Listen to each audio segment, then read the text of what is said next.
एक बार इस क्वेश्चन को ध्यान से देखो। ये क्वेश्चन यूपीएससी ने 2018 में पूछा है। क्वेश्चन क्या है?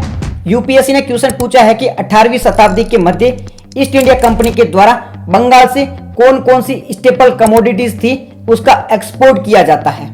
4 पॉइंट को ध्यान से सुनना। यहाँ पर ईस्ट इंडिया कंपनी के बारे में बात हो रही है, 18वीं शताब्दी के मध्य की बात हो रही है, साथ ही साथ में बंगाल से और बात हो रही है एक्सपोर्ट की, वो भी किसकी? स्टेपल कमोडिटीज की एक्सपोर्ट की बात हो रही है। 1 मिनट के लिए वीडियो को रोको, नीचे जो 4 ऑप्शन है उसको ध्यान से देखो और उत्तर देने की कोशिश करो। अब बात करते हैं कि इसका उत्तर क्या होगा। तो देखो, इसका उत्तर है ना आपको स्पेक्ट्रम में नहीं मिलेगा, इसका उत्तर आपको कहां मिलेगा? एनसीईआरटी में मिलेगा। एनसीईआरटी में डायरेक्ट लाइन लिखी है कि इसका उत्तर क्या हो सकता है। बट हम मान लेते हैं कि हमने एनसीईआरटी में इसके बारे में नहीं पढ़ा है, तो इसका उत्तर हम कैसे निकाल सकते हैं? तो 4 ऑप्शन को ध्यान से देखो। पहले ऑप्शन में क्या है कि पहले ऑप्शन में बात की जा रही है कपास, तिलहन, अफीम के बारे में बात हो रही है। दूसरा ऑप्शन है चीनी, नमक, जस्ता, सीसा के बारे में बात हो रही है। तीसरा ऑप्शन है तांबा, चांदी, सोना, मसाले, चाय, और चौथा ऑप्शन है कपास, रेशम, सोरा और अफीम।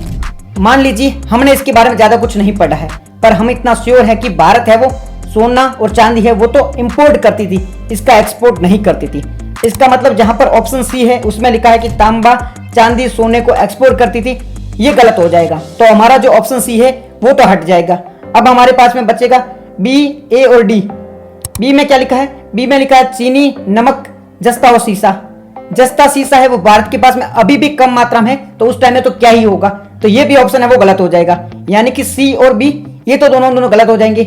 अब हमारे पास में बचता है ए और डी। ए में क्या लिखा है? ए में लिखा है कपास, तिलहन और अफीम। डी में लिखा है कपास, रेशम, सोरा और अफीम। ऑलमोस्ट सिमिलर है, एक का फर्क है, एक में सोरा एक्स्ट्रा लिखा है। तो क्या भारत है सोरा एक्सपोर्ट करता था? हम सब जानते हैं कि भारत सबसे ज्यादा है वो सोरे का एक्सपोर्ट करता था।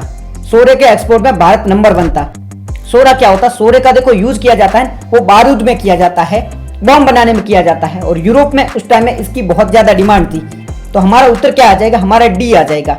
लेकिन रियल एग्जाम में हम कंफ्यूज हो सकते हैं ए और डी के बीच में, तो वहां पे आपको तुक्का लगाना पड़ सकता है। तो ये था यूपीएससी का क्वेश्चन 2018 का। इस प्रकार से यूपीएससी वो एनसीईआरटी से डायरेक्ट क्वेश्चन भी पूछती है, तो इस बात का आप ध्यान रखना।